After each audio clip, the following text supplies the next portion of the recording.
shit, even if I get vicious. Fuck around my nigga, I'ma put you on my fucking hit list. Turn green like a Hulk and I'ma slam you to the fucking. Yo, this on the grind. We here with J Pad right now. Jason Minor. I don't know what you go by now. You It's like, J Pad the Juggernaut. yeah, you like Erie's P Diddy Puffy whatever people call you nowadays.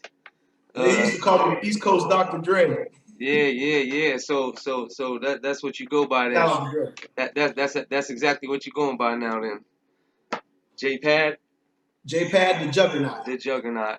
All right, so tell me a little bit about yourself. I know you already know. I know a little bit, but tell everybody else a little something about where you Oh come yeah, from and no that. problem, no problem. Yeah, for those who don't know, I am J Pad the Juggernaut. Originally, I used to be called J Pad the Bear. Um, I wasn't always called J Pad. When I Okay. first got started, which was the early 90s, I'm saying about 90, 91, Yeah, back in the day. I started introducing myself into music production. That was still cassette tape era. Yeah, We were still using cassette yeah, multi-trackers and yeah. all The that little other stuff. 4-track joints.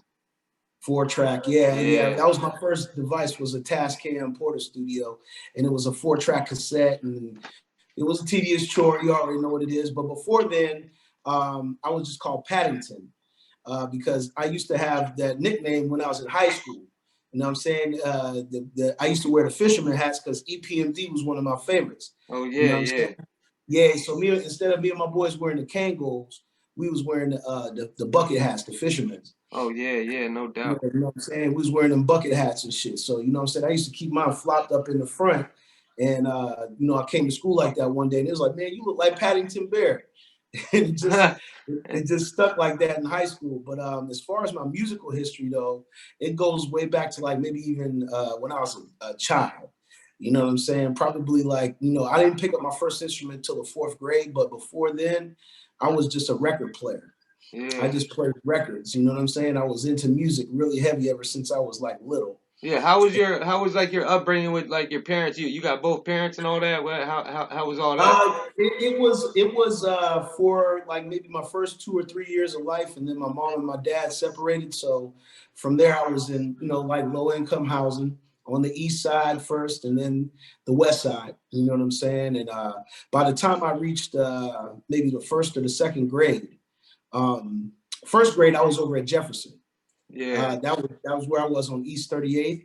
I was at Jefferson because I lived in they call them there's student housing now up there, Mercyhurst. Oh yeah. But back then those were not student housing. They were actually low income housing. Are you talking about by Arby's and that, like Briggs Avenue and all that? Exactly, Briggs Bro, Avenue is that's where where I live. that's crazy because that's where I grew up. I grew up. My whole family's from the whole family, like my last name, they're all from Briggs Ave, up top though, in the rich neighborhood. Yeah, I But know, then, right bro, above where I was. yeah, Yeah. but when I was a kid, when I was like 3, 4 years old, that's where we had lived in them apartment buildings. Right as soon as they had because they was like I think they was like gray and red or something back in the day. Yeah, they were like brick or something like Yeah, I that. remember Yeah. I was like 4 years old. I spray painted a car and got my ass tore up over there in them the parking garages.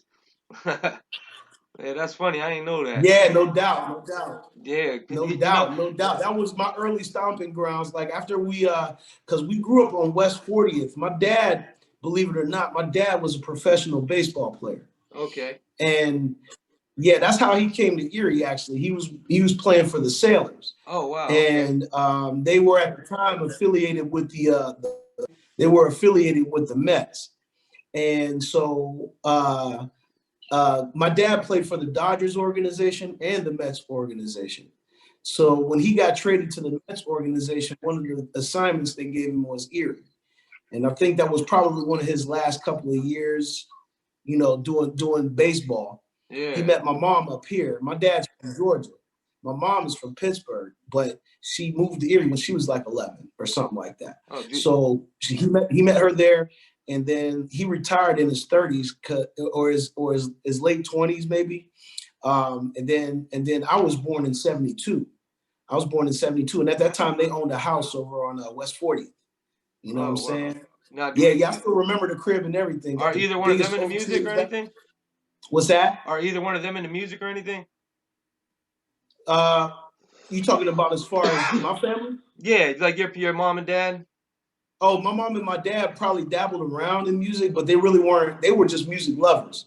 Like there was just an eclectic set of records around. I always heard music.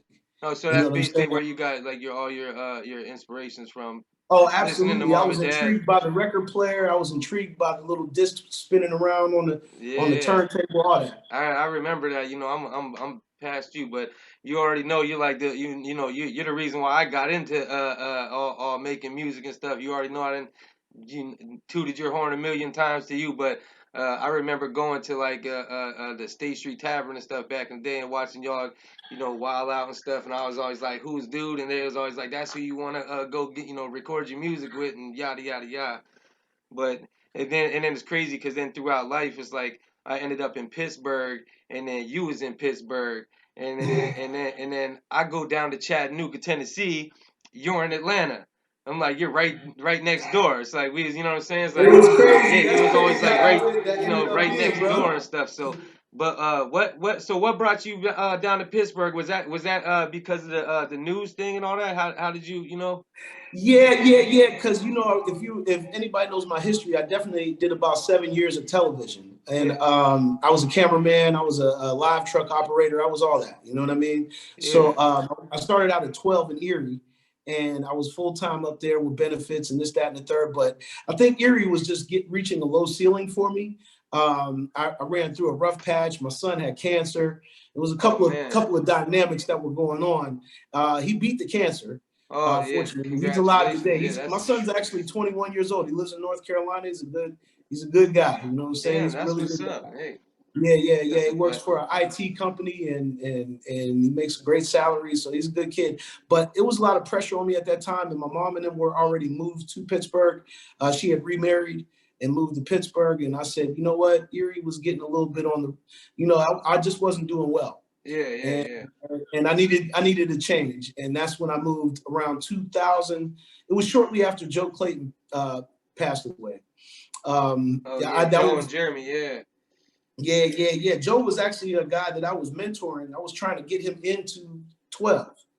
I was trying to get Oh him into 12. I had him up there a couple of times, showing him how to edit video, this, that, and the third. And then just to hear him passing away, and then a couple other things, it was a little too much for me at that time. And yeah. so I decided to move to Pittsburgh. And then I'd say about 3 months after I moved to Pittsburgh, I worked the odd and end job.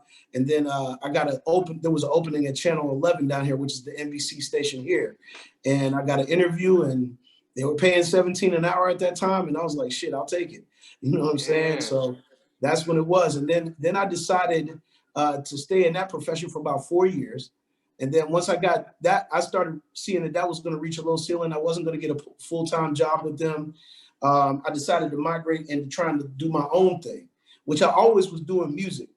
Stacks. I was even when I was working in TV or Yeah, whatever, I was always involved in music. Always yeah, involved. I always had a studio. Things of that nature. So I just cleared that palette off of that career and decided to go into music full time. And that was right around, I'd say, 2004. It was like 2004. And then I had come back up to Erie because I was working at the time with GPG. oh okay. And I'm an original Lazy G member, just to Yeah, be, yeah, yeah. No, I know that. first and Yeah, foremost. yeah, yeah. Those guys were my main guys. And then I migrated off into GPG because I had built a good relationship with those guys, with EB and Danielle and those guys, and Craig Duck and Chris. And we all, formed a bond, and Richard Keith, Yeah, who's Gangsta Dutch. yeah, And yeah, yeah. so I developed a nice little bond with them. At the time, they realized that I stopped working in TV, and they were like, "Hey, come on up to Erie and help us get this music thing started." And I was Oh like, yeah. "Okay, cool." So we were down on the Lower East Side. I think we were on Second, and we had a little crib down there. And lo and behold, across the street was Miss Jackie. Oh okay. Yeah, Miss Jackie was right Yeah. across the street from us, like almost like directly diagonally across the street. So that's how I met Bia Leo. Oh okay. See, y'all had the DJX. I remember over there at the Gunplay Studio. Y'all had Yep. that DJ X was that thing. Yeah, DJX was really a step ahead of its time. I used to use like sequencing keyboards before then, but they were still, low budget It, because we were only working with so much of a budget at that time. You know what I'm oh saying? yeah, So yeah, so it was just kind of like, we were upgrading a little bit here and there as technology was going on, but DJX was one of my secret weapons back in the day for sure. yeah. No That question. that kind of led into the question I was gonna get into in a minute. I wanted to know how you got end up linking with Bia Leo, Devon Jones, and all that. Yeah. That was really what happened. And he ended up realizing there was a studio across the street, and I had him start coming by. And it wasn't like I wasn't really charging Leo a lot of money. Yeah, I wasn't charging him a lot of money. I was just like, yeah, come on down, let's work. yeah, And at first, it was a little skepticism with me and him working because I'm from the West Side. I'm not really, known yeah, as an East Sider, yeah, and I'm working with one of the young up and coming artists from, what I'm saying, from the East Side. yeah, And so Quan and them came around, and that's when we did "You Think You the Man" and all this other stuff. And once they heard that I could do the job, they were like, "Yo, man!" It's like, "Yo, he's making Bonnie sound good." yeah.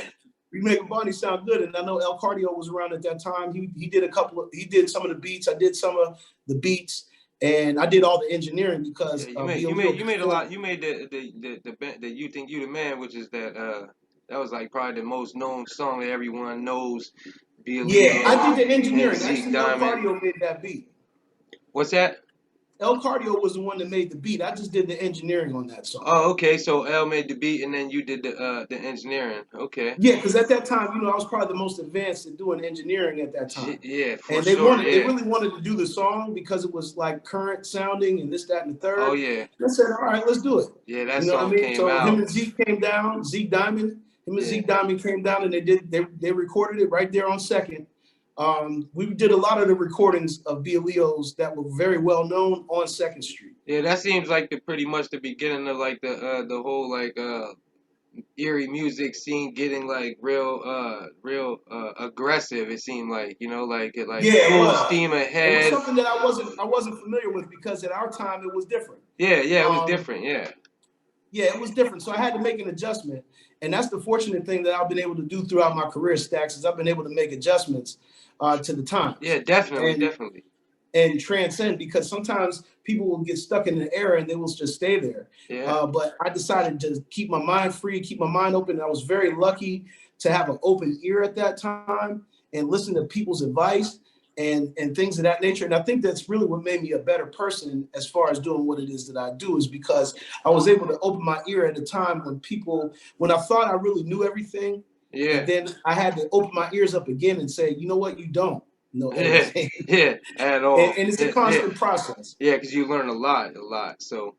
Yeah, I know you do. You do a lot of rapping, and people a lot of times know you for the beats, and they always say J Pad, the dude that makes the beats, and I'm like, yeah, Pad raps, because I heard a lot of bangers you did. You did some stuff with my bro, baby son, Chuck Mitchell.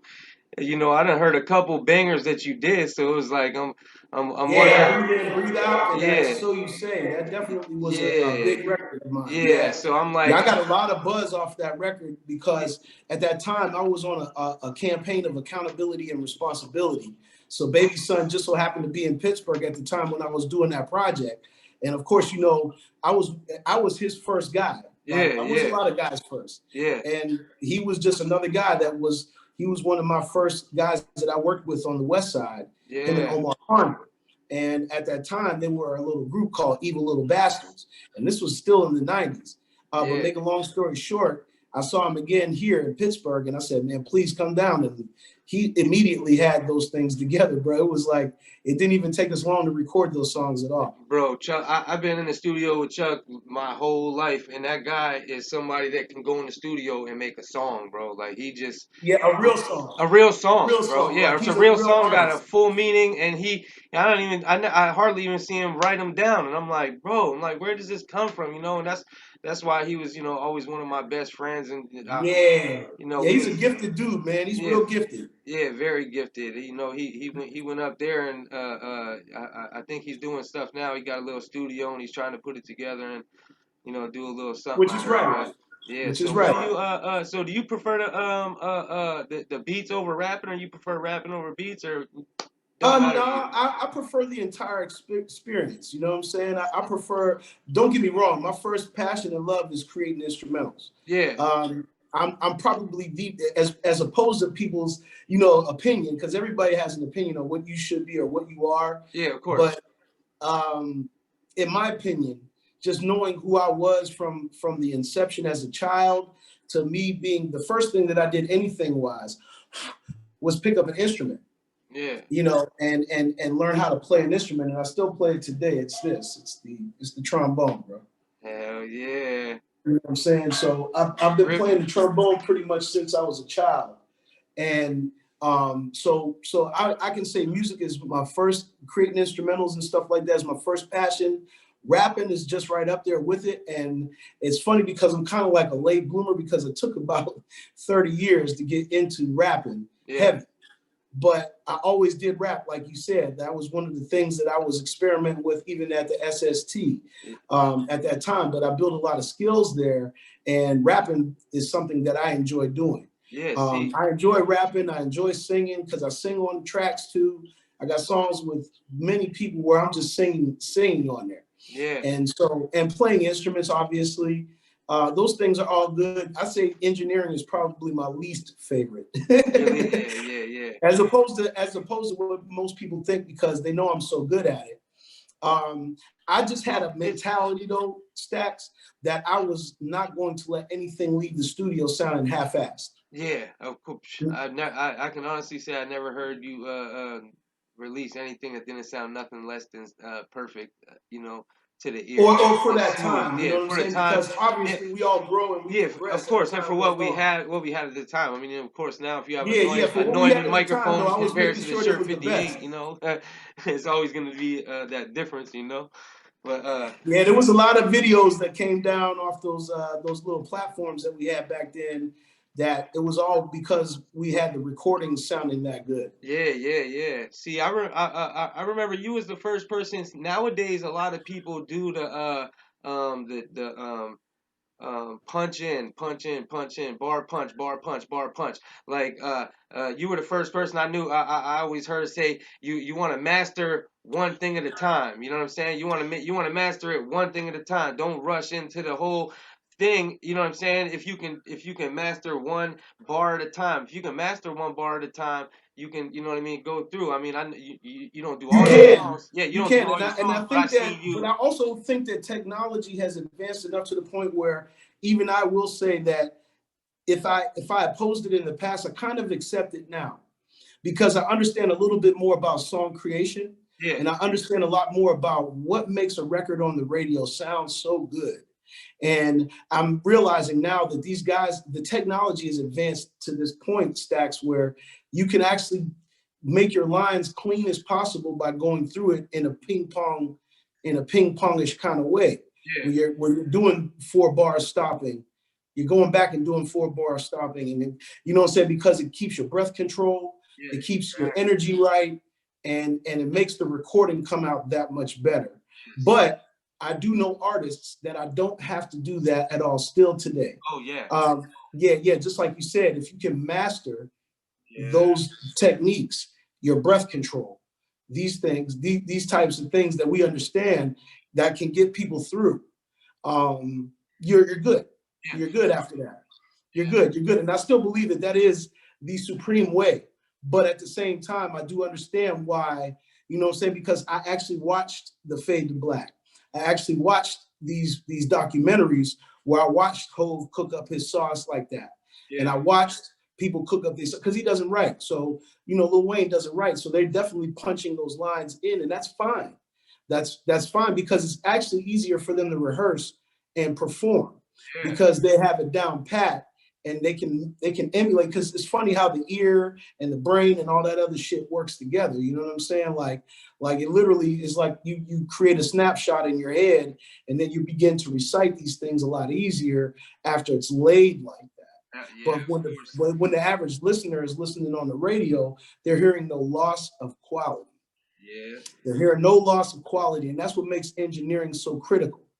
Even though I don't like engineering, I know it's one of the most critical steps, because a good engineer can hear when an artist is struggling with that principle, and instead of wasting that artist's time, say, hey, look, take the first 4 bars, lay them, stop, and let's do the next 4. Stop, and let's do the next 4. And go in a system like, or if it's got to be line for line, then so be it. Yeah, see, we But all did this. We did this all like before there was YouTube and all that. Like a lot of these people nowadays, they learned all this stuff off of going to YouTube, be able to go to YouTube and be like, hey, what is compression? Why? How do I use my compressor? And then a lot of times they'll go and just copy the preset off of the person on YouTube, absolutely, thinking that works with everybody's vocals, and it's like you can't. Yeah, everybody's compression is not the same. You know what I mean? It's like at all. right. You still have Everybody's to, even speaking if you voice is use not that the same. template, What's that? even if you use a template, you still have to at some point in time understand what is in the template Yeah, what you're and why using, it's there why you're using it. Yeah, yeah, and why it's there. and we had to grow up literally turning knobs and messing with these 4 tracks connected to a compressor, connected with all these noise gates and stuff like that, limiters, reverb boxes, Mm. effects processors, you name it. All this stuff we're trying to connect with mixers and stuff. And nowadays it's like Even things that probably weren't routed properly, but we had yeah, them. exactly. And nowadays it's like people see, that you have anything, any kind of equipment, they're like, bro, you don't need that. You don't need that. It's like, of course you don't need it, but do you know what you can do once you have this stuff? You know what I'm saying? Like you know, and Like that board you acquired, like that. Those things no, people don't yeah, understand. they're just and they make engineering more hands on. It's like yeah, you can do everything with the mouse. If I want to Yeah. sit there with the mouse all To, day, I can to, do the to same jump thing I on can on top my of board. that, Yes, I can. here's But what's really going to support what you just said. What really is that these things that we have on like the platforms, like for example, I like to use Reason, yeah, oh and with Reason has a layout that's similar to having those real devices in your studio. Okay. And so, like how we remember, like the rack mounts and things of that nature, and it shows a process, and it shows this, that, and the third. And these are things that are emulators, though. yeah, They're not the actual thing. If yes, you actually have one of these boards, if you yes. have one of these processors, if you have one of this, that, and the third, Yeah, these things come with preamps. A lot of my board and stuff, they have their own preamps and stuff. They're like built-in compression. exactly. And those are things that are emulated on a computer, but they're not exactly the same thing. Yeah, yeah, They're just an emulator, yeah. I meaning get that people all the time to they tell me it's like, perform and it behave the same way, but it's not the actual thing, as if somebody's in there turning the knobs and knowing exactly what needs to go bro, where I and had how I to had a use a guy. send and how to use a return and all this stuff. Yeah, I had a guy tell me about it. Or they have some plug-in that makes their microphone. They can change it to any named microphone they Oh want or yeah. something. I'm like, Yeah, it's called a microphone modeler. Yes. hey, cool. You know what I'm saying? Yeah, I mean, like literally. I mean, if that's your cup of tea, Yeah, drink it. But you yeah, also still have to understand it's not just good enough to have that preset. yes, it's You good. also have to be able to get inside of this software, and you have to be able to know what does what. Yeah, that's why an engineer's best friend Right. is For like an a dog. example, bro, I think I can switch this around while we're talking. This is what I'm talking about. This is Reason. Oh yeah, Okay. This is Reason, and as you can see, this is just my bus. People don't understand what a vocal bus is, yeah, but a vocal bus has dynamics, EQs, just like how you were saying we do in the past.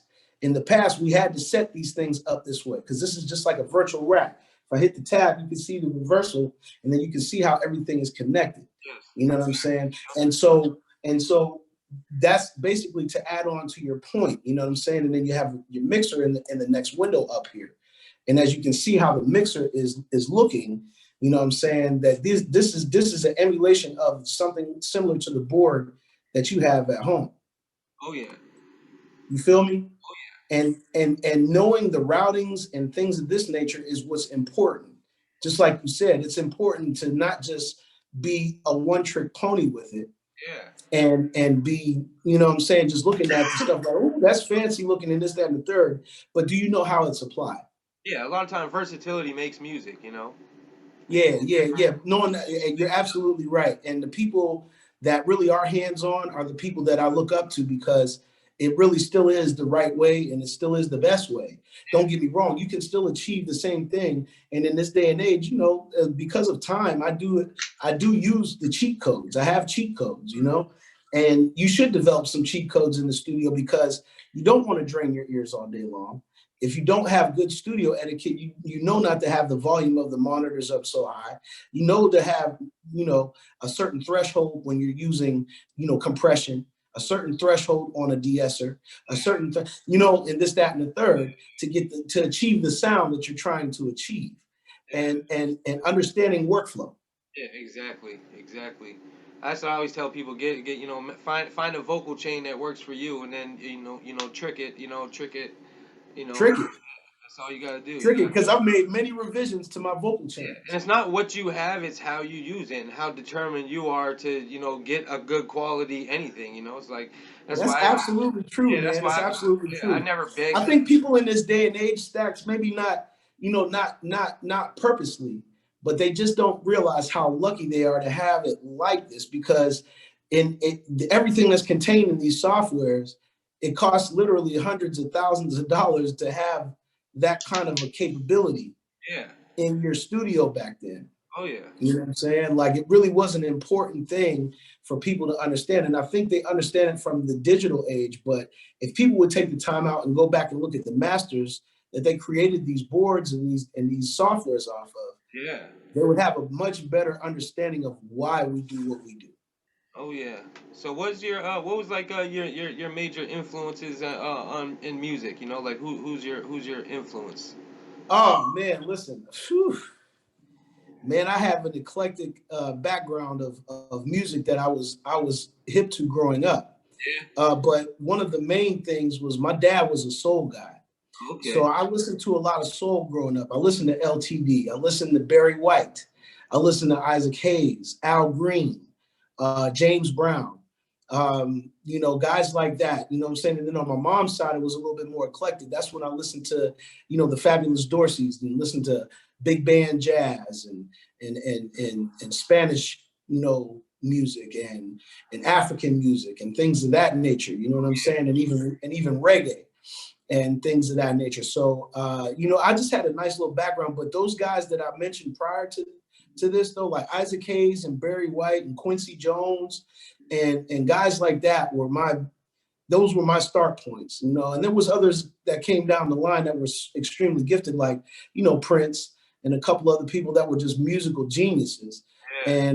And I gravitated to those guys too. But it was all of it though, bro. When hip hop first came on the scene, it was those guys too, the pioneer, like Yeah. producers, Oh yeah. like your Marley Marl, you know what I'm saying? Yeah. Easy Mo B, A lot of them um, breaks. yeah, Digging in the Crates, the whole entire crew of Digging in the Crates, Laura Finesse, Large Professor, all those like DJ Premier, Pete Rock, Diamond D, you know what I'm saying? Guys that just really had those productions that were just amazing. The Bomb Squad from Public Enemy, I can't Uh. even go without saying them because they Oh were yeah. really instrumental. It's a shame what happened to them because of the copyright things and the way they were not able to use samples after a while kind of hurt Public Enemy. You know what I'm saying? It hurt their sound because they were not able to produce the same sonic sound that they were able to produce when they were on Def Jam and they were dropping those big time records. You know what I'm saying? That's what made their shit so powerful. But Bomb Squad, even the Beat Miners, like I can go down the road, man. Even the Uma, can't forget Jay Dilla. You know what I'm saying? Jay Jay Dilla. Dilla, Jay and even Dilla. That's Q-Tip and Ali Shaheed Muhammad and those guys, the way that they came up with their sauce. All these guys, even Dr. Dre and them on the West Coast, all those producers, DJ Quick, Dr. Dre, the early producers yeah. from over there. Oh yeah, Jay Dilla. I was hip to him. I was putting people on to Jay Dilla. I just put Jay Johnson on to Jay Dilla. I'm like, you from Detroit? You should know Jay Dilla, man. You should know Jay Dilla if you're from Detroit. Yeah, that's what I told him. I said, you know, he know he, Jay, you know, Jay been doing this thing too. That shout out to Jay Johnson, but Jay Yeah, Dilla, Jay doing his thing. yeah, Jay Dilla, just him passing alone was like, a devastating blow. How he went, you know what I mean? Yeah, to the culture. Yeah. That was just Not just music itself, but to the actual culture of music. yeah. So, but like Jay Dilla, I know you like to sit in the studio sometimes all day and just play. So, how many beats you think you made in a day? In the top, in your top day, On a good day, in a good day, how many beats you think you made? I think I've stretched it up to about maybe 12 to 15. Yeah, because I know I've seen you crank them out, bro. I'm like, God, Yeah, I can easily crank out a beat. It's nothing to crank them out. Like I normally can sit there and finish a beat in 15 to 20 minutes yeah, and at this stage of my career, like at this level. you don't do Like I the can hear something and I can really get it in the pocket quick. yeah, you don't play with sequencers. You play with keys. It's Play different. with keys, the pads. I've Yeah, always been a a lot of these pad people, guy. nowadays they got like cheat codes where they can use they got like chords and stuff for Yeah, Fruit MIDI files. yeah, like MIDI files and stuff like that. And they got these programs where you can press one key and it plays a C minor or a C major, you know what I mean, or any chord you wanted to, and that's how you play. I'm not a producer myself at all by any means, so I don't know how to play a piano, but I know these people are pressing one key sometimes and getting a whole note out of the one key because they're Yeah. mapped that way. You know what I mean?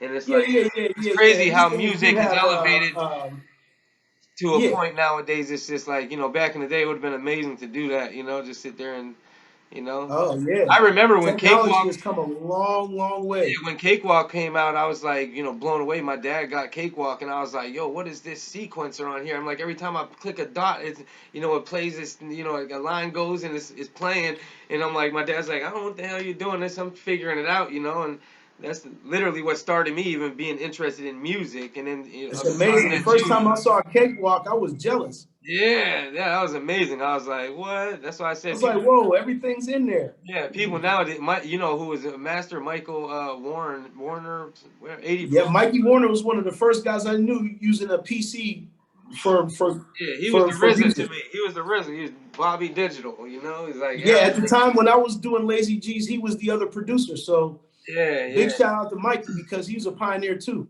Yeah. He did his thing. So, what brought you out to going to Atlanta and all that? Well, again, it got to a point in Pittsburgh where I felt like it was time for me to expand. It was time for me to grow. So I made a plan to move to Atlanta, and I was going to stay there until I made an impact to connect some dots, if you will. Yeah. I really was fortunate to move there when I did because I was an older guy, and Hmm. I didn't go down there to do dating and all that other shit. I really went down there to make a statement, Yeah. and it was a process, and it was a discipline that I had to instill within myself. But at the same time, it was easier because I was much older and I understood what I was there for. And so it started out slow. I mean, and it was tough because when you first get started somewhere, it's not easy. But as time was going on, and by the next year, like the first 6 7 months was tough.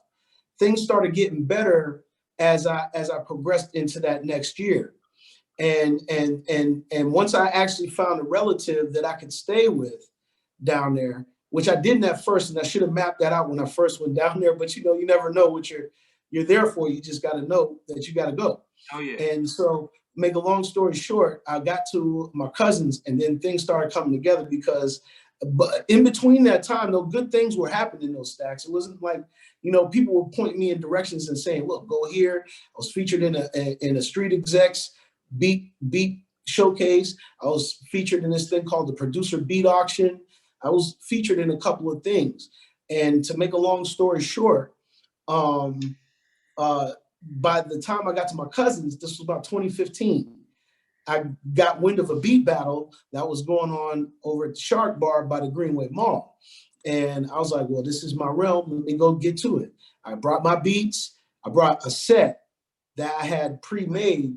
I don't know what made me do it, but I pre-made a set for about 4 minutes. Wow. And make a long story short, I played that set in the beat battle and I won. Oh man. Yeah, I won. I had won a beat battle here in Pittsburgh prior to that. That was around 2013 or 2012. Yeah, I that's won I a was hearing all about them. That was yeah. I won a beat battle in Pittsburgh, and then I won this beat battle. And lo and behold, the Bishop of Crunk. For people that don't know who he was part of the Young Bloods and Little John's camp. That's why he's called the Bishop of yeah. Crunk. You know what I'm saying? Like, because that's the type of music that they did, Little Scrappy and all the crunk music. Yeah. And so he was there, and he was so blown away that he took it upon himself to try to get me around the city. So by 2015 hit, bruh, I was all around Atlanta. I'm talking about I'm rubbing elbows with everybody. Bob, I was with Jazzy Faye. I was with a lot of people, and they were definitely recognizing me and was cool, was chill. You know what I'm saying? Anybody that was like even Trouble, if you remember him, a couple of guys, you know what I'm saying, that came down the pipeline. That Pastor Troy was around, Young Jock was around. A lot of guys were around Was the you play around? that I was close Was you to. around Shorty Low and them? I don't Yes, I was. know. Okay, 'cause Yes, I I didn't know if you was. was around with Dre and them that was I around. was. I got to give Dre big credit because Dre was one of the guys that showed me Atlanta.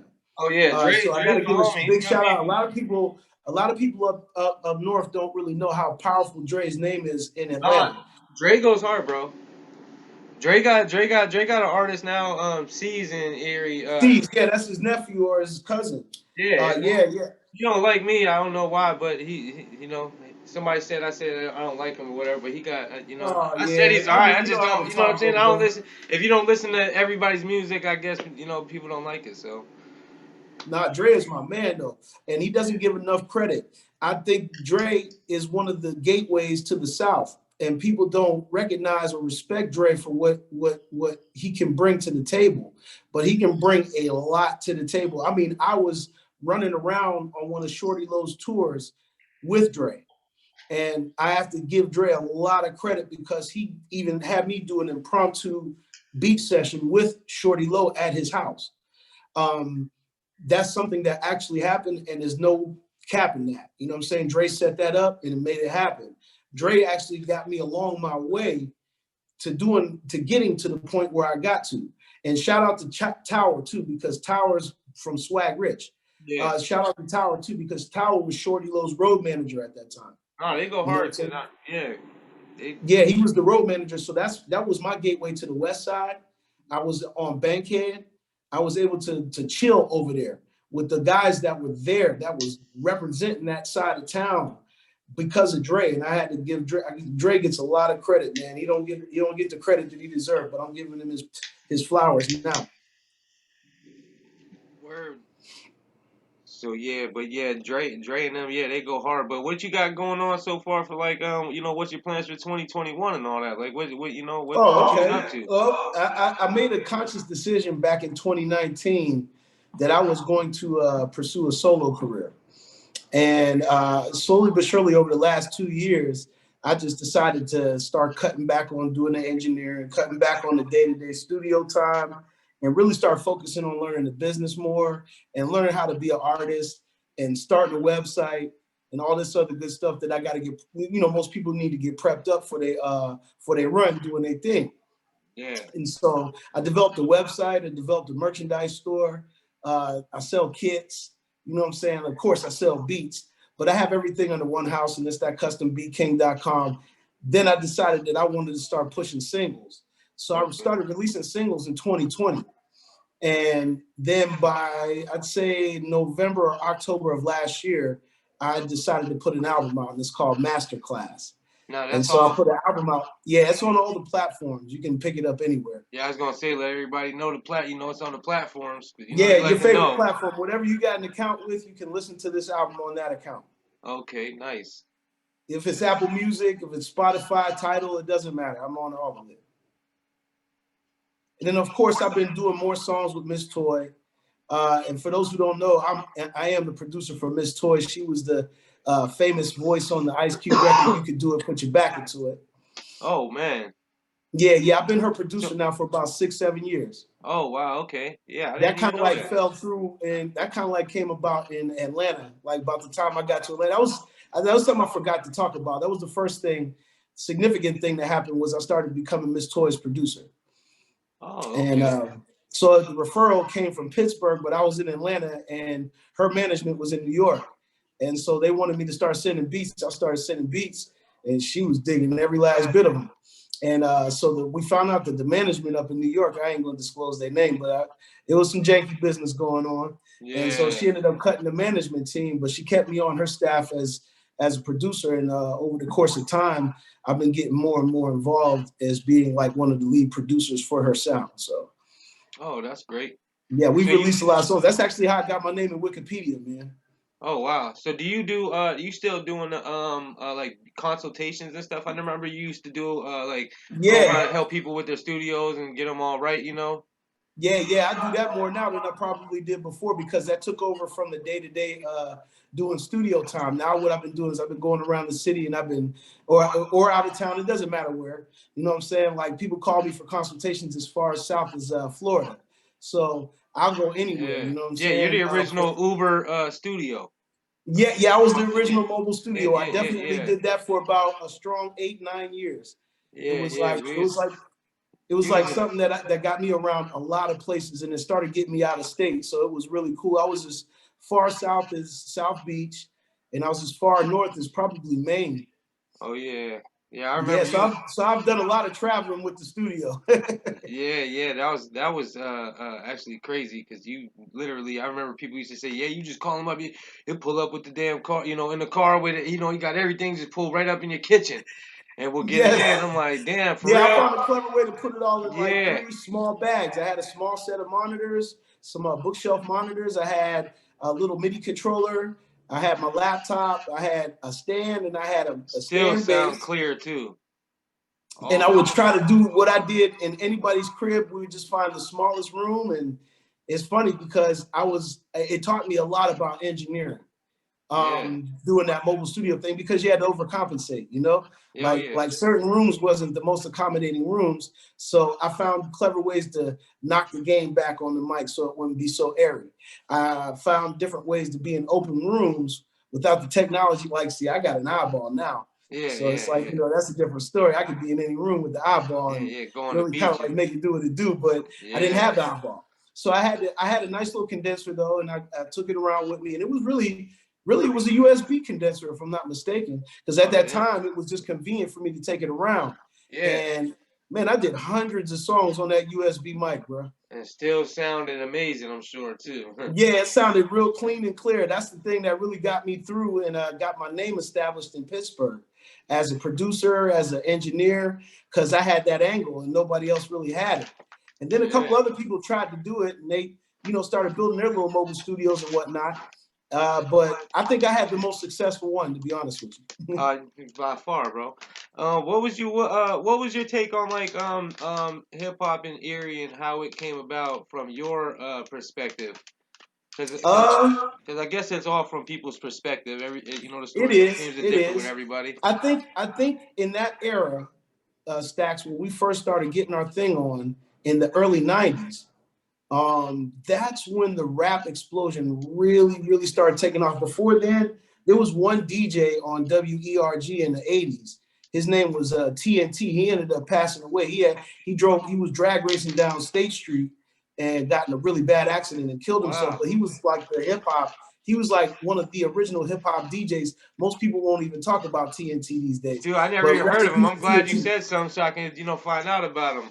I need to know Yeah. that. TNT was one of the guys that used to run the late night mix, bro. He was the first hip hop DJ on the radio on ERG, but you had to stay up with your tape. You had the tape recorder. You had to stay up until like 10, 11 o'clock at night. That's when he would come on. You know what Oh I'm saying? Because damn. he was the party guy. He was that night. You know what I'm saying? And he Yeah. would do a little rap, right? He would do a little rap. So that got me really interested in rap. But when the early 90s hit and I came back home from college, that's when the music explosion started taking off in Erie for real, when it came to hip hop. Okay. Yeah, you went to what, Slippery Rock or something? What's that? Didn't you go to Slippery Rock or something? No, I What went to college you Penn go to? State. Oh, you went to Penn State? Yeah, I was Penn State, man. I was at Penn State Erie for 2 years, and then I went to the main campus. Oh, okay. I thought you went to Slippery Rock. So Yeah, what? I was actually a film major in college because they didn't have music production, so I had to get something that was closely related to it. So I majored in film.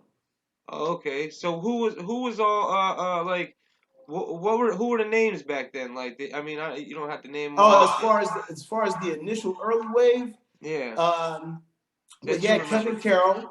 He was there. He was relevant back then too. Like he was one of the main guys. Kevin Carroll, his brother Kerm. Kermit. Yeah, Yeah, Kerm. Kermit. I Yeah, was Kerm. I was one of Kermit's first producers. Oh yeah, Kerm's Yeah, good. yeah. Kermit used Kerm to go in. rock with me heavy because we both from the West Side, you know. But he was on his thing, and that at the time I was Paddington. That's when Hmm. I had the cassette multi tracker and everything. So it was Kerm. It was it was my man Joe from the hood. Uh, I keep forgetting he go by Jose Cito on Facebook now, but I forgot what they called him back in the day, man. I just had a brain fart. I forgot. But as far as my camp, it was Gruff, it was Act, it was Willie Z, it was Shankism, it was Darren Warner, Mikey Warner, it was Bolo or Boulder, it was D Who, Doctor Who, it was man, we had like a Wu-Tang type squad, man. It was like we was thick, man. It was Willie Z. It was And it was man, it this was was other all. guys around the fringes that I'm missing. Joe, it was King Joe. It was Dupree Sanders. It was a lot of guys that was real OGs back in the day. I even worked with Abdul Lofton. I've worked with he was relevant at that time. It was Lord T. It was Yeah. Kidnap. It was Elert. It was a lot of guys that was down with our squad. We were deep, bro. Like I swear up and down we were. It was Action. Was that Act. before? Was that before the studio on East Lake Road? Yes, it was before the studio on East Lake Road. Our first official studio was in the 24. basement of like a bando type crib down on Fourth and Reed. You know what I'm Oh, saying? And that's why we were called LES. It's because we was Lower East Side. You know what I'm okay. saying? Yeah, Yeah, we rep Lower East Side, so it was me, Gruff. It was definitely Act.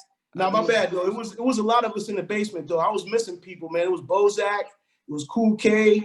You know what I'm saying? I'm trying not to forget people. You know what I'm saying? It was a lot of people. You Yeah, know there what I'm ain't no saying? way you gonna forget somebody and they're gonna be hey bad man Yeah, you be you swole like, man, how you forget me, man? so many, bro, and Nah, so nah, long man. There was a ago. lot of cats in the basement though. It was even GQ, the DJ. Yeah, GQ was down there. There was other guys that was off the cuff, but there was a lot of artists at that time that was coming out of the woodworks. And when we formed that super group, a lot of people wanted to be around that because it was a real strong hip hop vibe. Yeah, do you You know know what if I'm Molly saying? It's G's kind of from? like heavily influenced on the East Coast though. Yeah, is Molly G from Erie? Do you No, know? Molly G is from Philly. Oh, okay. Yeah, I didn't know if he was from here. I always heard his name Yeah, yeah. Actually, brought when he up in was in Erie. Erie, I did work with him for a minute. Okay. I was Yeah. his little go-to guy for a minute there. Yeah. He was. I remember he was doing that little thing with Redman and all that, and Yeah, he F was Sermon and definitely in all there that. in Def Squad. He Yeah, definitely Death was. Squad. Yeah. He definitely was in Def Squad. He definitely was in that group Illegal. Yeah, So illegal. Yeah, I forgot about illegal. Yeah. yeah, he was a part of that group. He was the other guy. It was Jamal and the other kid. You know what I mean? Yeah. Little dark skinned kid he was flowing with. You know? Yeah. I remember Yeah, that. Yeah, cause it was like a kid group, but they was hard. yeah, AV was big when I first started getting into like wanting to Oh yeah, record. AV too. I can't forget those guys. Zach and them. Yeah, everybody. Yeah. There was guys that defected like Charles, like Yeah. Yeah. Chuck, Mansaw. You know, Mansaw was kidnapped. Oh yeah, So Mo. Kidnap was a part of my original crew, but he ended up going with Zach and them for a while. You Yeah. know what I'm saying? And then my man Omac, you know what I'm saying? There was guys that was around like that. And I know I'm probably forgetting a few people Yeah, in who that was camp dude too. used to rap with Abdul damn, why can't I think of his name? I think he was with AV then Lofton, too. Yeah, huh? Abdul Lofton for sure. Yeah, he used to rap with Abdul all the time. I can't remember his name. Oh, Abdul Rosenberry? Nah, damn. I probably know who. Oh, Yeah, I can't Dula. Yeah, remember. yeah. I know you're talking about. Yeah, cause Kind of heavy set. yeah. Yeah, Abdul. Yes, my man. Yeah. Yeah, so they man, there was so many back in the day that they used to It rap, was and I, people don't even know there was a lot of bro, cats and they was rapping, on the man. radio. They was on the radio all the time. Like I heard AV on the radio. Remember Speech for the Black? I remember Oh yeah, hearing, for sure. I remember hearing that on the on the radio. You know what I'm saying? Yeah, For the that was first time. crazy, man. That was crazy. I remember that. Yeah, that's what Yeah, you made me can't forget. really be like, yo, I'm going hard, man, Can't because forget Mike West, Lee Smith, and all them from oh yeah, from ERG, Bobby ERG, hell K. yeah, back in the day, yeah. Yeah, Bobby K. Even what's the name too? Yeah, Lee Smith used to DJ show love. Nitro. Yeah, DJ Nitro. Nitro. Yo, DJ Nitro is another one that like you I used to look up to like crazy. Nitro, I'd never seen nobody mix like him, get him No, he had feeling. one of the first professional studios outside of Honey Bear. Yeah, Honey Bear. Oh yeah, Honey Bear. I forgot about Honey Bear.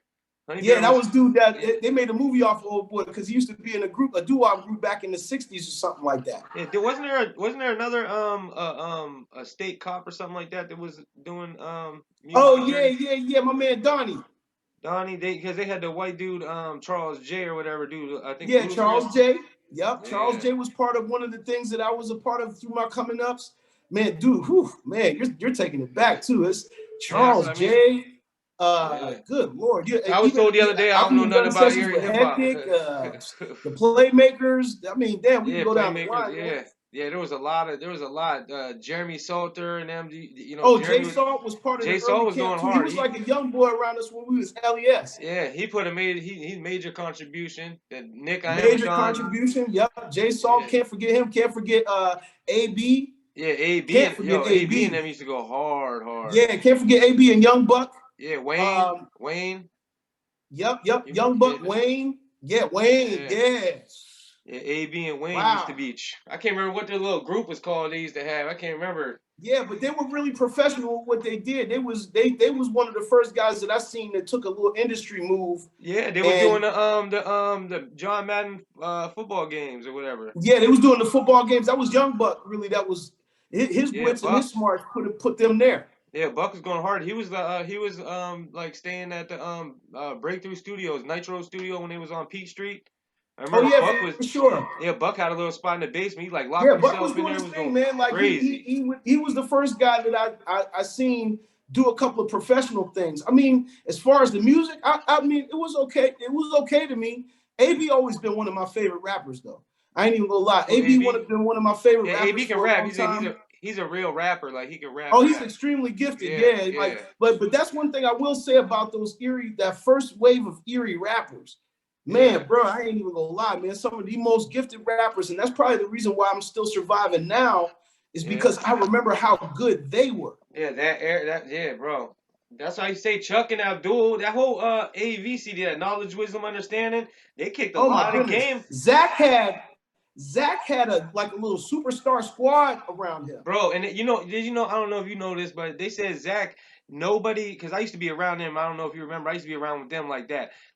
Zach. That's why I remember. That's why I remember. Yeah. Yeah. Zach was locking himself in the studio, bro. Nobody would be around Zach, bro, and he just be in there by himself, and that's when he laid that, you know, like all that. He was going crazy in the booth. You heard it in the thing, but you know what I'm saying. No one ever seen him in the booth. He always just locked himself in the booth, and you know.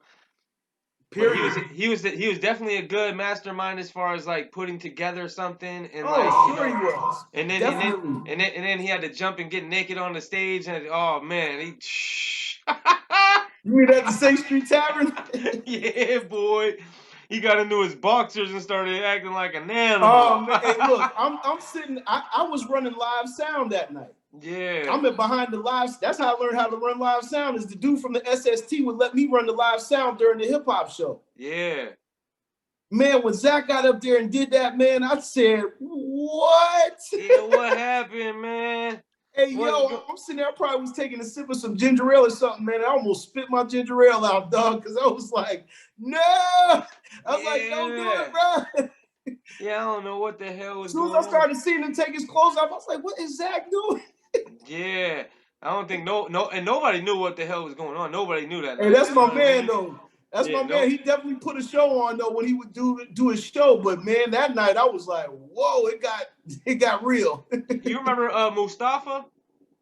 Mustafa, that's who I'm talking about, bro. Not Abdullah. I was talking about Yeah, Mustafa. yeah, that's who I was talking about. Yeah, cause I remember, yo, still to this day, I remember the song. Yeah, it was like, ain't your name Lorraine? Damn girl, you sure can hang. Like some like old shit. I was like, man, that shit used to bop, yo. Like Yeah, and then they had Radia singing over there with them. oh yeah, Radia, yeah, that She she was was the one. singing with them, and Yeah, then they had a couple other people around too doing their thing.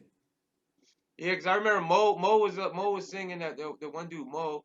He did that Mo. from the womb to the tomb. I was doomed. Oh yeah, yeah. As far as singing, I can't forget my man Sandman, Chris James. Yeah, he was he Oh yeah, was he, Sandman. Yeah, Sandman was a big time singer back then. yeah.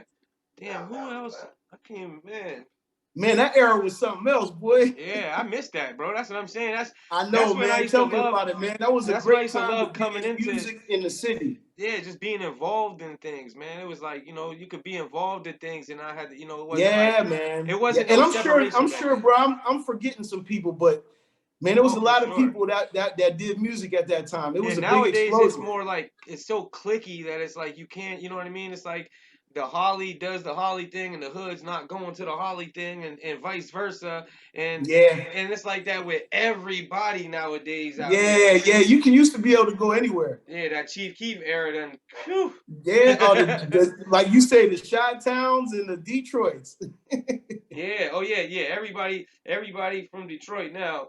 That's what it seems like. Yeah, It's like the biggest way. yeah, Everybody in yeah, the area yeah. got Whenever the something. wave hit, because at first it was Atlanta, now it's Chicago and Detroit and the Midwest, and Yeah, before you people, know, it's gonna be but something else. the people find their identities that way though. I guess so they start off one way and they find Yeah, out it and I ain't right. also understand this too. Just being in the game so long is that even though it's a way watered down version of what we grew up in, Mm-hmm. I have to also understand that these kids are in the age of technology, and Yeah. their music wave is coming from the influence of their young artists, like it was for me. Like EPMD was the young artist, I LL was the definitely young feel you. artist.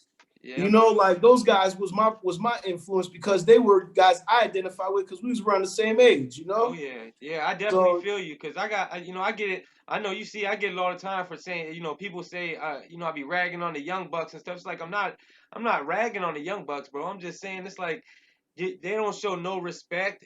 You know what I'm saying to the old heads, and they act like we're trying to nah. be old heads and they think that we're thinking, no, you have to be lyrical, spiritual, miracle, and it's like no, you just have to be saying something on the beat. You know what I'm saying? Because if you're not Well, contributing yeah, nothing that and get back to lyrically, and yeah, get if back you're to not, some culture shit, you know, yeah, if you're not like the contributing to culture of hip something hop lyrically, was us having a good time, yo. yeah, if you're Like not contributing lyrically and you're not making the beat and you're not using your voice as any kind of instrument, you know what I'm saying? Then what are you really right. bringing to the table? You know what I'm saying? I think people have to go back and like you said, they have to go back and they really do need to educate themselves on the reason why hip hop was established in the first Yeah, place. the fundamentals. The fundamentals, the basics, and most people that do music right now don't even know the elements. Nah, they don't They don't care. know. They don't know about the There's graffiti different artists. there's They different don't know elements about to the them break now. dancer.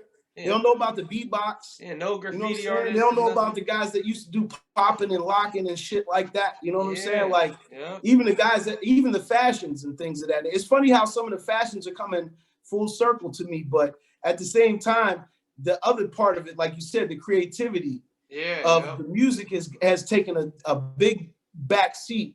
And that's the reason why when I have guys come around me, I try to give them the tools they need to be more musical, Yeah. be more of the elements of hip hop. Like, you know what I'm saying? Embrace the fact that Cass was trying to do it to get out the struggle. They wasn't trying to, you know what I'm saying? They wasn't doing it to stay in the struggle. They was doing it to get out of it. Yeah. And that was the outlet. It was instead of cats going to war, they was battling. They Yeah. was battling, and that's what battling was. It's not what they're doing now, talking about shots hit your dome and No, all it's this not. other I mean, shit. No, this is the most watered down thing, and yeah, it it was goes who was the along, most creative in what they did. bro. You know That what I'm goes along saying? with the new generation, bro. And this is why I'm saying I'm not hating on the generation. It's just that listen to how this went, bro. It's like in battle rap, bro. battle, like we used to go out back in the day, you know what I'm saying? If you could rap, you would rap at somebody at the lunch table or after school or what, you know, wherever, you know what I'm saying? You're going to battle. Yeah, Nowadays it's all, you know, written down, and not only is it written down, they don't even judge no more because they don't want to hurt nobody's feelings, bro. And that's exactly why battles ain't judged no more. None of these battles are facts. judged. So a lot of these main battlers don't want to even accept battles no more because it's like, why? They're not judged. Everybody can walk away and say we won, and everyone just walk away and, you know, let you know, I won, you won, because I don't want to hurt you know, no one wants to hurt your feelings, and you know what I mean. No one wants to hurt my feelings. You know what I'm saying? No doubt. No And doubt. that's exactly what hip hop is to me. Like with the younger generation, it's like, yes, I understand you're trying, but it's not good enough for what's out here. And it's not me hating. It's just it's not good enough for what's out here. You know what I'm saying? It's I like, mean, and you do have, and a lot of people don't know, you do have the tenure, you have the yeah, experience. You've been yeah, an artist, you've been a producer, you've been an bro, engineer. You know what I'm saying? Like, you know what yeah, you're talking about. yeah. Trust But me, a lot of people don't. I already know, bro. Yeah, but I'm older, so they don't want to listen anyways. They don't want to, you know, they don't want to think about, you know what Nah, I'm and saying? So it's kind of hard to reach people when they're really not trying to be reached. yeah. That's what I tell You know what people I'm all the saying? And time. Like, sometimes I just try to, you know what I did the master class album for, bro, just to teach an example that music like this can still exist. yeah, And that's what they hear when they hear my new album. It's like I'm an older cat, but I can make something for today, but embody some of the things that we grew up on yeah, yep, and make it relevant for today. You know what I'm saying? Like yeah, people hell can yeah, get back to boom bapping, they can get back to backpacking, they can get back yeah. to creativity and lyricism and the daisy age and all this other stuff that was going on. You know, this generation needs those type of artists. Yeah, hell It's, yeah. and I think what makes an artist an art, and that's what it is creating art. You know what I'm saying? Why would we call each other artists if we're not there creating art? You know what I'm saying? Yeah, Like being creative. yeah, It's just and that simple. and art is subjective, but I mean, there's a It point. is. There's a point when you have to say, you know, you know, I can't compete It's with the people. subjective, but it's never repetitive. Yeah, there you go. There you go. I think that might be the Yeah, best way to put that stamp on that. yeah. That's why I said I give up on giving my opinions on that stuff, and that's why I said, like, you know, on these interviews and stuff, I don't really Yeah, want to yeah. give too much I interview. think Or that I mean, it's of an opinion, because it's I like, think it's okay to give your opinion, though. I mean, it's yeah, not like it's a bad thing. I mean, what I do is I give people an option, bro. Like I'll put it out there in the atmosphere, and I'll be like, all right, well, you have a choice. You can either keep doing it this way and keep spinning your wheels and stay in the hamster wheel. You can exactly, stay in the hamster wheel if you want to, or you can get out. You can actually go for a job. bro. Yeah, and that's It's why one of I it's tell one or people. the other. But see, people don't understand it on that level because it's their habit. Yeah, And I know that this is true because habits are practiced. And these guys been practicing these habits for so long that when we try to reach them with the knowledge and the understanding, it's like going in one ear and it's going right out the other. oh And yeah, so it's a difficult thing to communicate with these guys, but I still think that it's important to at least try, yeah, for at sure. least give it an effort. You know what I'm saying? You've given it an effort, you know? So, Yeah, I yeah. mean, if anything, I think people will look back on some of the things that you were saying. They'd be like, you know what, man, Mark was right, yo. Yeah. That's a Mark bro. was right Listen, about certain things. bro. Like there's a lot of things that I've we ain't doing always, that I've always had my own studio, a nice studio, and I've always made a always. contribution to, you know, to the artist. I've Now done, you was on Pro Tools before people even yeah, know what Pro Tools yeah, and was. I was recording artists for free. I wasn't even charging these dudes back in them Holly I Cartel days. know. Never, bro. It was like, I think we all started that way. yeah, just I was just recording people just because we was having fun, just going at it. You know what I'm saying? So it was like, I don't know. Yeah. Yeah, it is what it is. You know what I'm saying? It's That's all all. good, man. Like I said, I hope that the new generation at some point in time sees the light and seeks their creativity Yeah. and really make a statement with their thing. You know what I'm saying? Seek their own creativity and go from there, you know? Hell yeah. Yeah, I hope so. But at the same time, there's gonna be guys like me that are out here now because we're creating a new lane for guys like my age. You know what I'm saying? Like Oh I yeah. got artists that are coming back down the pipeline. Like I've reconnected with Lord T. Shout out to Lord T because Lord T was one of the original pioneers of hip hop. He was one of the first guys to rap in Erie. Yeah. You know what I'm saying? So that's why it was funny how we came full circle after all these years. And I've known him for the whole entire 30 plus. And it's like us coming back and building this new wave and calling it grown folk like hip hop. Yeah. You know what I'm saying? Yeah. Because we now our first generation is probably like in their 60s. Yeah. You know what I'm saying? So I'm like, well, damn, you know what? The older generation still needs music. They Yeah. still need fresh artists. they still need this, that, and the third. And if you create the need, it comes. You know what I'm saying? So I'm by us still creating balance like that. I think hopefully, it'll turn into other people and it'll rub off on other people. You know what I'm saying? Of course, and say, hey, you know what? Look, they're doing their music. We can still do music like this too. Yeah. I know we a can lot still of people do music like this too. I still listen to you. And I know a lot of people still listen to you because I know that. I appreciate that too, man. I appreciate that, and anything that's coming down the pipeline through our whole entire network, I'm gonna make sure that it gets out to this platform that I've created for people because it's international now. You know what I'm saying? It's not like Erie is just flying under the radar. There's people that understand Erie in England. There's people that understand Erie in Germany. There's people that understand Erie in Australia. That's one of my biggest countries right now that's paying attention to what I'm doing. So I make sure that I mention that when I go live. I make sure I mention it that I'm from Erie. You know what I'm saying? So that way people understand, like, where's Erie? Where's Erie? Blah, blah, blah, blah, blah. They go looking for it, and then somebody around the world done connected to Erie just that fast. It's not just a lake. It's not just a lake. It is a city. And that's why I try to make sure that people understand that I do rep the 814, even if my main focus isn't going there. It's targeting overseas. For real, because a lot of people don't even know that you can still reach overseas, like that's what this internet thing is all about. Dude, people are bored. They want to watch stuff. That's why I started the channel, because it's like I sit here, and watch YouTube all day. Bro, I've been stuck on the dude Blind Fury TV. Remember the blind dude?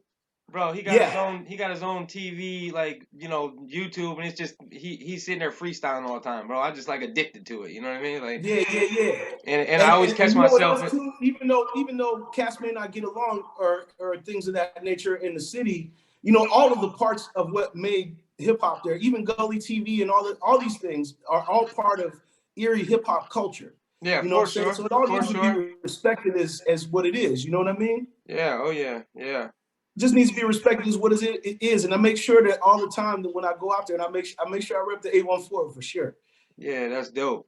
Yeah. Yeah, man. everybody fucks with Pad, man. Yeah, man. Yeah, hey, why not? You know what I'm saying? When I look at it, shit, we either getting down or we getting away. You ain't even noticed that. Yes, sir. That's the logo right there. For those who don't know, you can go to custombeatking.com and you can check out the music, the hats. You can get all the merch and stuff. That's custombeatking.net. Actually, if you want to go directly to the website for the merchandise. Because now I even got camo boots now, bro. I got a jacket, boots. I got trapper hats. I even got I got the screen shade for the car. I got car seats. Seat covers. When did you start that? Covers. I got even floor mats, phone cases. I'm just trying to show people that you can take your brand and you can really expand it. You know what I mean? So when did you start that? That look good on you, bro. when did you start that? I started that right when I started my website. To be honest with you, the website was the key, and I encourage every artist, everybody that does things, even if you're producing or engineering, to have a .com, have a website. You know what I'm saying? Because people really are checking for that. Like you'd be surprised. Most people, and these guys look crazy when people are like, yo, well, where's your website? Yeah, LakeErieBullyClub.com. Like they even said it back in 2019, Stax. If you didn't have a website by then, you were behind. Yeah. So I made sure my website was up and running by 2019. To come 2020, I got in touch with Gail. Now Gail is the lady that helps me do all these little moves. Like she's my graphic designer, she's my PR. Okay. You know what I'm saying? Shout out to Gail, because Gail's from Erie too, and I didn't even know Gail like that until she reached out to me and said, "Yo, I see you got a website." That was the key. If you want people to help out, show them you're serious and have a .com. You know what I'm saying? Because she jumped right in. Now I have this. She designed the logo. Shout out to Gail for a lot of things because she designed the logo. She helped me build the merch store. Nice. The merch store was Gail's doing for real, but she helped me build it. And then I would just go and I'd look at the products and I'd be like, look, let's get all these products on the store. Because anybody can run the store. If they really just do the research and they find out about drop shipping and things of that nature, you can build your own store online. And so I have this store running with all these products, you know what I'm saying? And it's a perfect thing, and it's working because this is the thing I wanted people to understand. You can take your brand with music and you can cross promote it with whatever you want, be it merchandise, be it accessories, be it whatever. You know what I'm saying? I'm starting to get into household products. I got Oh wow. I got wall covers and all that shit God coming. damn. Lighters and Yeah. shit. Yeah. Stuff like that. Lamps, Yeah. Yeah. slippers, Whatever and you you name it, it's want. all gonna be there. But I Yeah. already got athletic gear and stuff like that. I got a whole line of sneakers. I got my own shoe. I Yeah, got that's my where it's own. at. You got to get out, and go and do it. You know what I'm saying? Like, so a lot of Yeah, people that's have these. it. A lot of people out here have goals and all this stuff that they keep telling me they're gonna do, and it's like, they keep telling me they're gonna do, and it's like, bro, just go do it. If you just do it and you hop into it, it's like that's what I did with That's the. And it. that's why I started doing this right here. It's like, man, And, listen. and you know what, bro? Here's the ironic thing. Most of these guys are blowing the money that they could be investing in these things, and they don't even realize how, I'm just gonna say it like this, inexpensive Yeah. it is to run your own show. If you really thought about how you, instead of going and paying $500 for that Louis belt, take that $500 and put it towards an ad. Take that $500 and put it towards a store. You feel Yeah. me? Put it, you know what I'm saying? No, Yeah. you know For what I sure. mean though. You know what Yeah, I'm for saying? Like, sure. yeah, take Yeah. that shit and put it towards something. But see, that's the thing though. But you have. Yeah. That's the difference. Yeah. You know what I'm saying? Like people could see that and understand it. Like the major suppliers brand is also hip hop history in Erie because you guys were one of the first guys that have a brand. Yeah. Yeah. So that's how you, Brand. Like people don't understand bro. brand. Like just Bro, like listen. how you branded the bullies. Bro, You listen. know? I tell people this all the time, bro. As far as Erie goes, and I know that some people notice, but a lot of people don't, bro.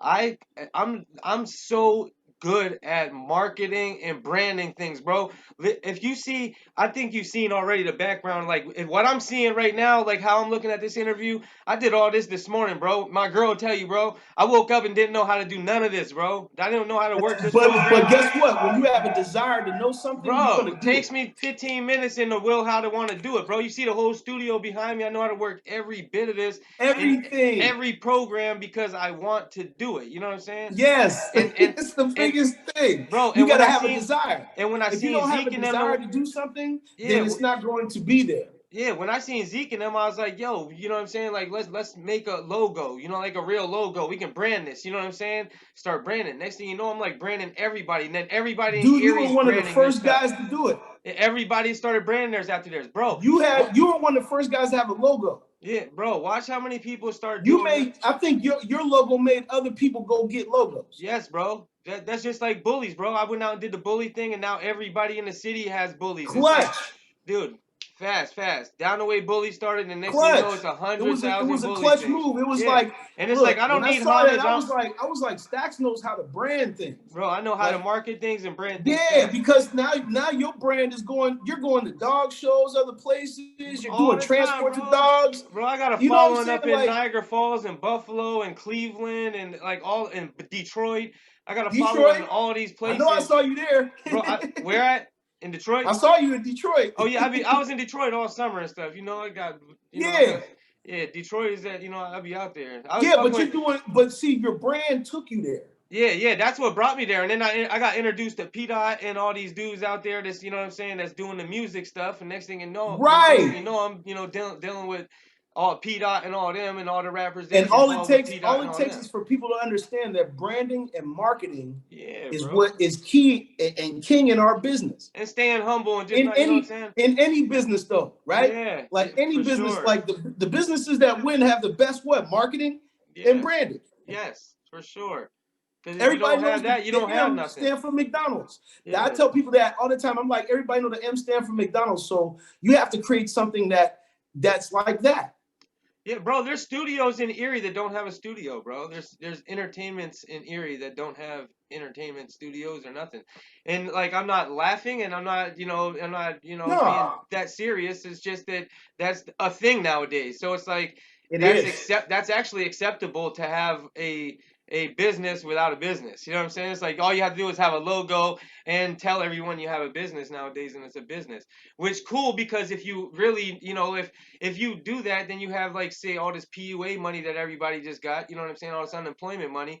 You could have just turned around and just open a business and just skyrocket it, because you already been representing this business for the last 5-10 years and never had a business at all, never had a computer, let alone a business, and now you can skyrocket and own a business. And But like you people said, it's still don't all the choose to do desire. that. They just Like you said, having you a didn't know logo. what you didn't. Most people don't even realize they don't know how to do things when they really have a desire to do them. They just have a desire.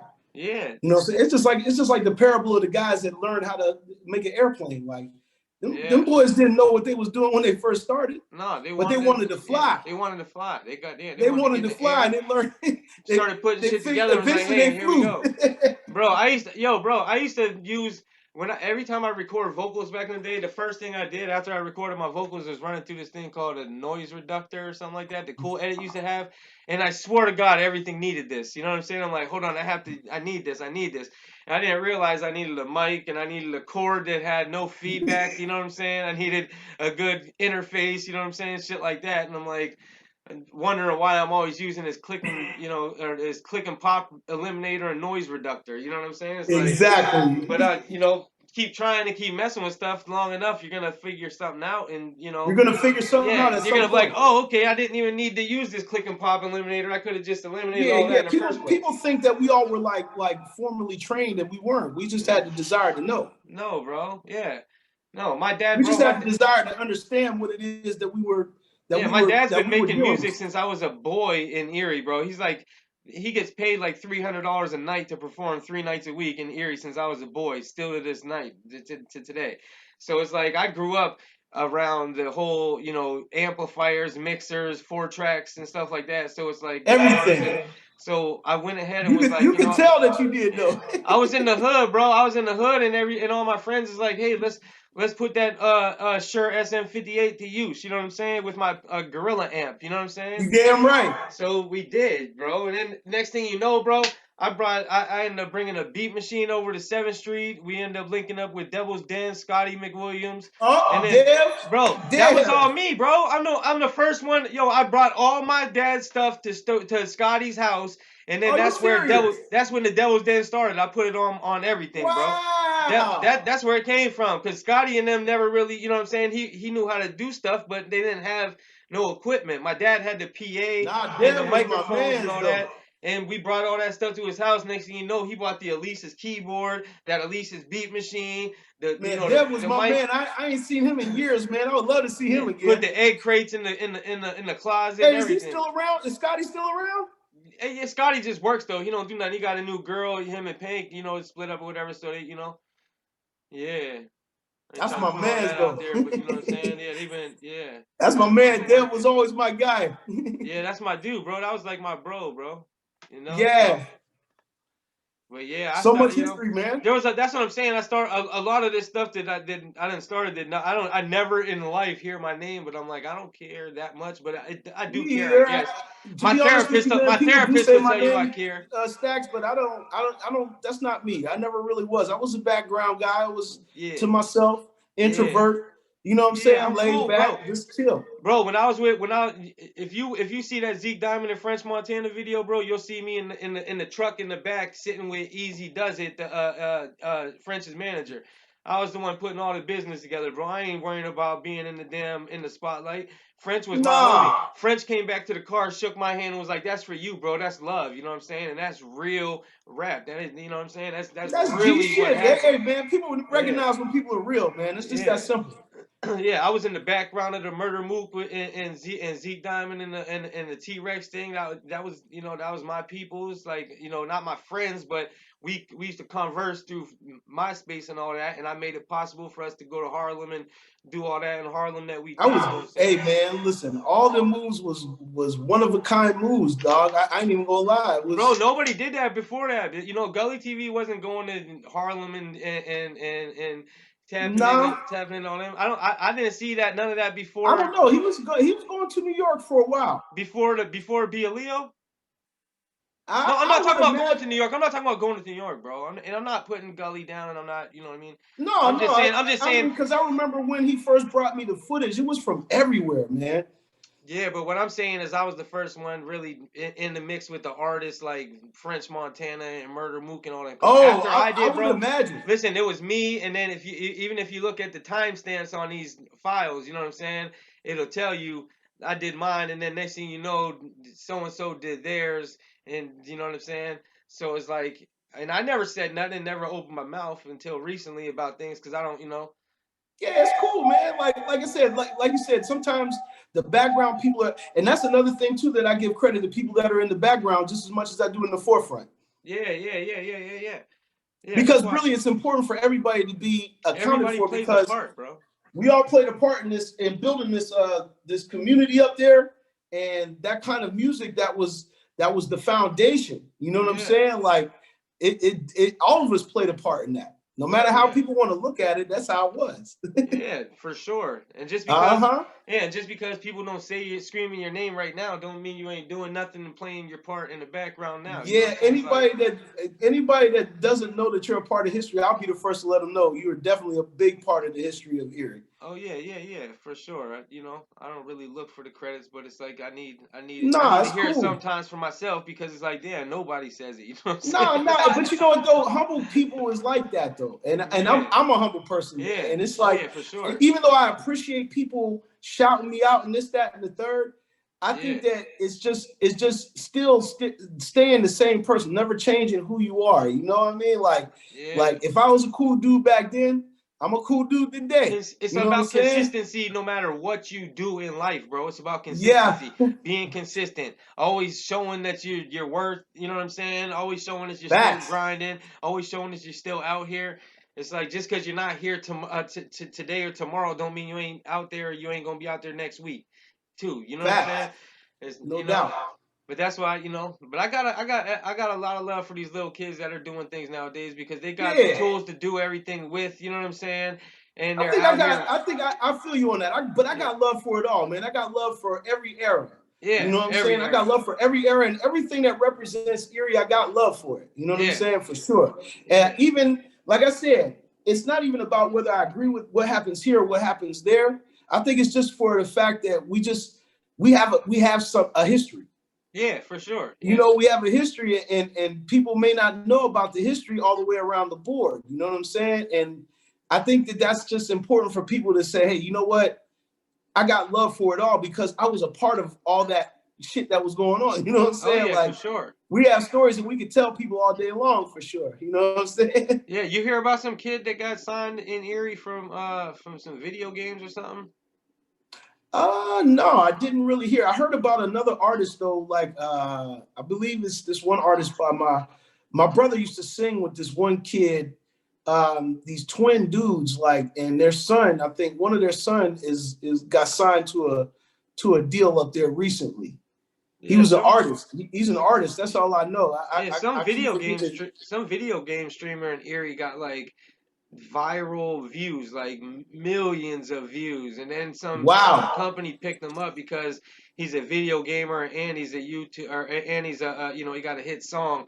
But the song I can't remember the name. I guess I should have did my homework on him, but I It's mean all he's not. good. Yeah, but he's not really from Erie, is what I heard. I heard he's like some Mill Creek kid who's you know just you know lived here for a Oh, little bit probably. and Yeah, that's what I'm thinking too. It might be who I'm talking about. yeah, some kid just fly. I think he just like was living here, I going think to his dad's name is Tim or Tom, if I'm not mistaken. Those guys used to sing with my brother back in the day. huh. Like, is his son like a singer or is he a rapper? He's a rapper. Okay, Yeah, he's rapping. He's doing some kind of rap thing. he's a rapper and he's a gamer. Yeah, yeah. Did you hear about the one kid from Jamestown? It's my homies people. They call him Relly Rel, I believe it's yeah, Relly Rel. Nah. Bro, you gotta check this kid out. He's from Jamestown, bro. He raps. People always say he sounds like Drake and stuff, but you know what I mean. He got his own little flavor. You know what I'm saying? But you know, I can see where people get their comparisons.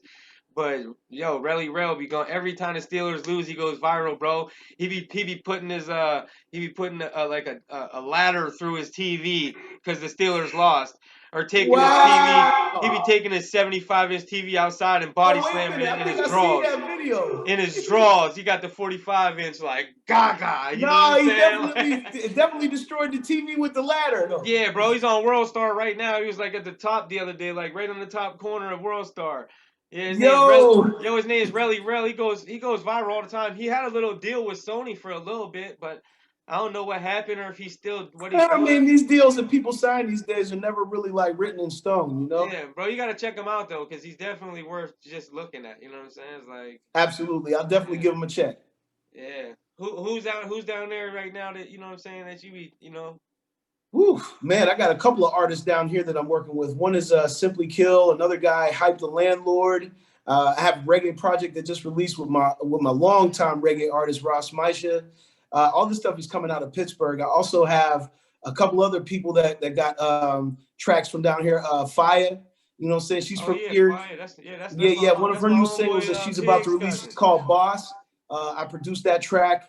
Got Yeah, some other she hard. guys around here that I've been working with, like FTB Nugs, my boy Mac, my boy LO. There's a lot of artists that I've worked with over the years, but currently those guys have records with me right now. And then I got another group that I just started working with called Moist Lifestyle.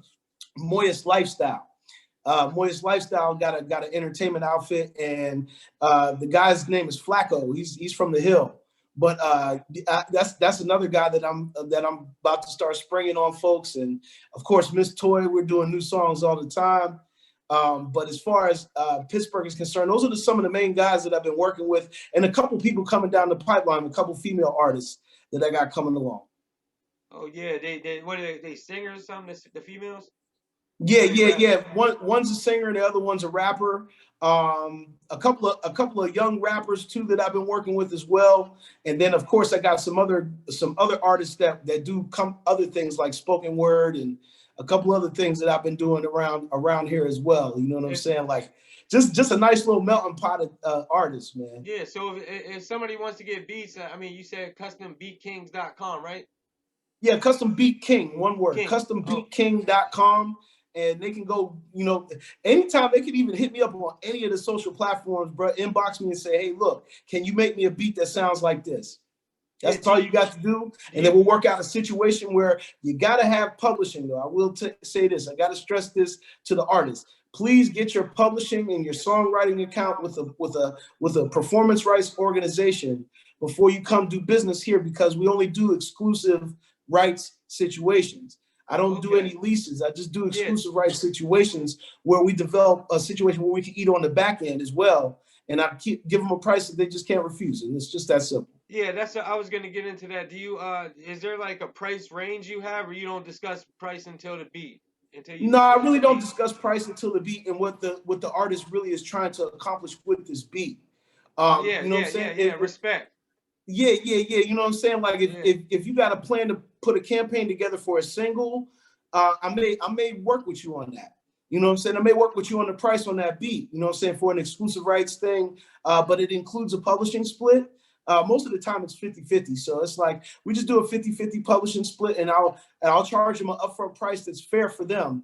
So that way it's not like they're just draining their pockets all the way completely dry. You know what I'm saying? It could get up to like 1,000. It could get up to this, that, and the third. yeah, But other than that, though, I try to keep the prices pretty fair. And I can even work with guys if I know that they already are coming at me with a situation where they're like, look, I'm a registered artist. This is what I have to bring to the table. The more of a complete plan that I see, the more I'm going to want to get involved in that person's project. yeah. Of course. Yeah, that sounds legit for sure. Yeah, yeah, because we have publishing, and like I said, being Miss Toy's producer, like I tell people all the time, I said, look, man, I can't do the type of situations where I just have you guys come rap on YouTube beats and go home. Yeah, No, the only way that this is going to work is you got to have your registrations. You got to have somebody, even if it's not me, you got to have beats that you have exclusive rights to. And you yeah, got to really force the hand on that, because a lot of these guys are going to do a song, put an energy into a video, have no link to the song to be able to be downloaded, or they could be sued for copyright infringement because they are using a beat that they have no permission to use.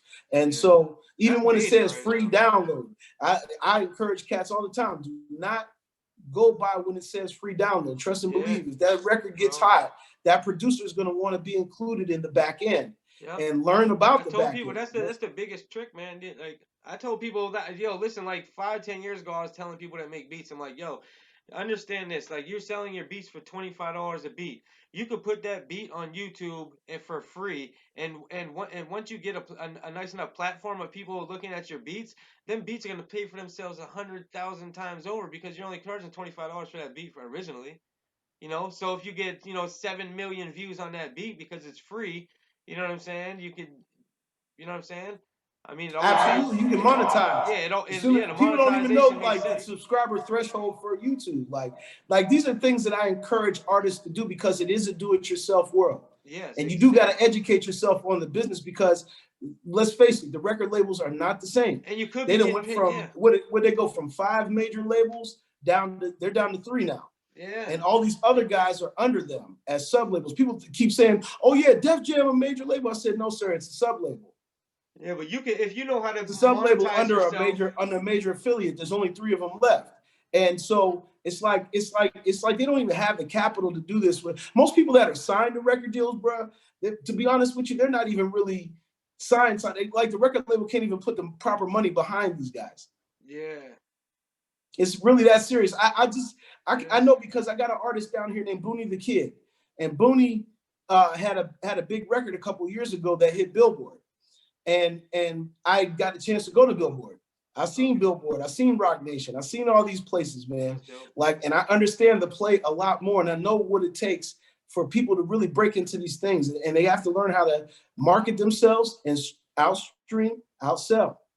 Yeah, Outstream, outsell, and it's a do-it-yourself world. It's like they set these platforms up. People don't know the record labels are running these platforms, the distro kids and the tune cores and all this other stuff. You know what I mean? Like yeah, that's how they're getting to these major outlets with these platforms. yeah. But if you know how to market yourself, and you know what I mean, you know how to get yourself out there. You kind of don't need a label nowadays at all, anyways. No, no, a lot of these You guys know, are just on the Billboard distribution. chart and they If don't you have a want, deal. yeah, you'll need good distribution, maybe. You know what I'm saying? No, a lot of these guys that are on the Billboard chart aren't even signed to a record deal. Yeah, true. I think it's like when Macklemore showed that he could win a Grammy without a major, Yeah, because he was the guy to do it. He no matter how people want to slice the pie, if they think Macklemore is whack or this, that, and the third, yeah, Macklemore was the first rap artist to actually win a Grammy being an independent artist. He wasn't signed to a major label. yeah, And once he did that, then Chance the Rapper did it, and all these other guys did it.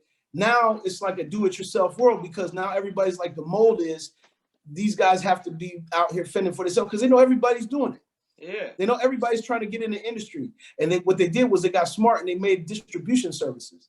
They made distribution services for people to be able to stream their platform, do the same things that the industry does, but not on the same scale. Because these guys don't really even have the budget to push an artist properly no more. They're yeah. leaving it up to guys to push themselves. So you really got to educate yourself about the business. It's just that simple. Yeah, a lot of people don't want to do no education right now.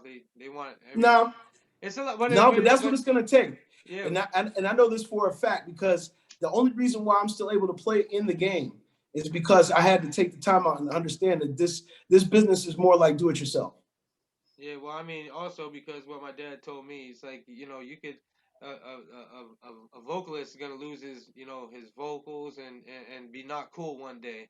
You know what I'm At some saying? point, But a musician can rock out forever. forever. Forever. An engineer can rock out forever. So Yeah, I it's like think Willie Nelson I don't want to because be he a can play rapper. the I never. guitar, right? Willie Yeah. Nelson is 90 years old and he's still rocking. Yeah, I did my raps. I did my raps in the '90s. I thought it was cool. Eminem came out. I was like, nah, I can't whoop him in a battle. So I need an engineer, man. J Pad's killing the. Eminem came out. I was like, yo, remember J Pad, yo? Yeah, let's do what J Yeah, Pad did. yeah, Yeah, I wasn't trying to go that route. So, but my dad it's always all said, good. yeah, my dad always said, you know what, engineering, you'll never, you'll never go wrong. You know what I'm saying? No, you'll always have a job. Yeah, you You always have always a have a job. job. There's always going to be a necessity for that. There's always going to be a need to make music. There's always going to be a need, just like a doctor. You know what I'm saying? You need music. Hell Everybody yeah. has a favorite song, so music is never going to stop. Yeah, for sure. It's never going to stop. And you're right. One thing may go away, but some of those things are there to stay for the long haul. Yeah, for That's why I sure. tell people in the game now: learn as much about the business as you can, and never be a one-trick pony. Hey, exactly. Yeah, that's why Yep. that's bro. That's why I tell people all the time. They be like, "What do you do?" I'm like, "Damn, what don't I do, man? I do the graphics, I do the videos, I do the engineering. Like, you know what I I'm saying? sell dogs. I Yeah, I do sell this. I do dogs. God that. damn, I do everything right now. It's Yeah, I like, you travel know, the interstate. I do this. I do yeah, that. I be Something you guys bro, might want to try doing. I be traveling the interstates, dropping dogs off in every state in America. Dude, I've seen Man, it all. I was sitting there like, wow, bro, that's like this all man is year, moving. bro. I just been doing, trying to do my thing. Like I said, or like you just said, It's you gotta funny. be out there. Sometimes I would be on the road and I would see that you're on the road, and I'm like, yeah, see. Yeah, The cats that understand that you got to stay out there and you got to stay hungry and moving around and doing what you're doing and keep your stay hustle relevant. layered. Stay Keep relevant your hustle somehow. layered. You Yeah, know what I'm keep your saying? Like if you don't know how to engineer, go invest in a little something and learn. Yeah, it's Or YouTube videos now. Everybody learn from YouTube now. Don't you be can learn ashamed from to learn. YouTube. They make studio packages that are That's what I so say. Don't be affordable that ashamed to learn any way you learn, but don't copy and paste. exactly. You know what I'm saying? Because that's not the way to do it. Nah, Yeah, you got to understand that that's There's not real, how. like you said, there's real tutorials on YouTube that will show you actually how to get into a compressor. It'll let you That'll show you understand how what ratio. It'll this let you does, understand what a why this does this, yeah. why this does What is that. a threshold? Why do you attack it? And how fast do you need to attack it? Yeah, what And is what kind of focal? attenuation? Yeah, exactly. Come on. So it's like that's why I said a lot of times with these engineers, it's like, dude, what can I ask you 10 questions real quick? You know what I'm saying? It's like I just want to ask you 10 questions real quick and you know see if you know the answers to them. You know what I'm saying? Because a lot of these people don't know the answers on why they're doing what they're doing, but they do it. Exactly. But it's cool. I mean, as long as they come up with the sound they want to come out with, or if they're happy with the Yeah, I sound think they that come that's the out with, beautiful then thing about I think that's the beautiful thing about DAWs is that there really is no set formula. Like you said, as long as what you're achieving comes out the same way, yeah. whether your process is painstaking or if it's something that hold on one second, bro. Yeah, you good.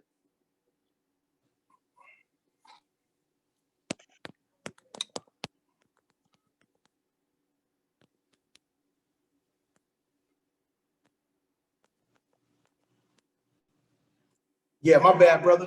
No, you good. Sorry about that. No, you Yeah, but good. no, that's what I'm saying. Like, there's a lot of tutorials that people can go look at and really learn what that's about. And if they do, then they'll understand a lot better about what this is all about. And I think they'll have a newfound respect too for people that actually do this. You Yeah. know what I'm saying? And really start paying people what they're worth. Because at the end of the day, even with you being an engineer, some of the records that you mix should be gaining you a plaque.